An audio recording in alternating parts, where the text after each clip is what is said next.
آپ کے چند فالوور ہو گئے، چند تقریر لگی تو آپ کفروں سے باہر آ گئے.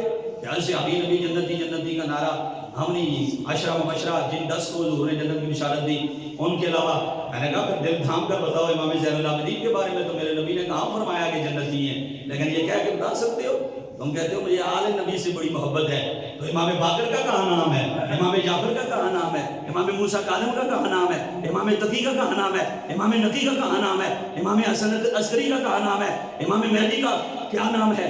جناب اس طرح سے کیا ان کے نام آئے ہیں تو آپ ان کو تو جنتی مانتے ہیں، تو کیا سبب ہے کہ حضور کے عشرہ مبشرہ کے علاوہ ان کو جنتی نہ مانیں؟ یہ عقیدہ نظریہ اپنے پاس رکھیے. رب فرماتا ہے کلما وعد اللہ الحسنی، رب نے سب سے جنت کا وعدہ فرمایا ہے. آپ ایک حدیث موضوع ترین بتائیے جس میں میرے نبی نے فرمایا ہو سب میرے صحابہ جنتی ہیں. یہ رب نے کہا ہے کہ سب جنتی ہیں، لیکن میں اس کے بارے میں یہ کہہ رہا ہوں کہ یہ جنتی نہیں ہے. بتائیے کسی کا نام لیا، المطلق یجری علی اطلاقہ، مطلق اپنے اطلاق پہ اوپر جاری ہوتا ہے.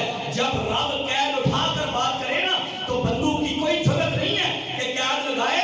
رب فرماتا ہے کل وعد اللہ الحسنی، فتح مکہ سے پہلے والوں کے ساتھ بھی اور بعد والوں کے ساتھ بھی رب نے جنت کا وعدہ کر دیا ہے. ہم اللہ کی تھوڑی مانیں گے، ہم اللہ کی مانیں گے. اللہ نے جب ان کو جنتی کہہ دیا ہے تو ہمارا عقیدہ ہے جس نے ایمان کی حالت میں میرے نبی کی رعایت کر لی، ایمان کی حالت میں اس کی موت ہو گئی، وہ دنیا میں بھی ہمارا سردار ہے، محشر کے اندر بھی ہمارا سردار ہے.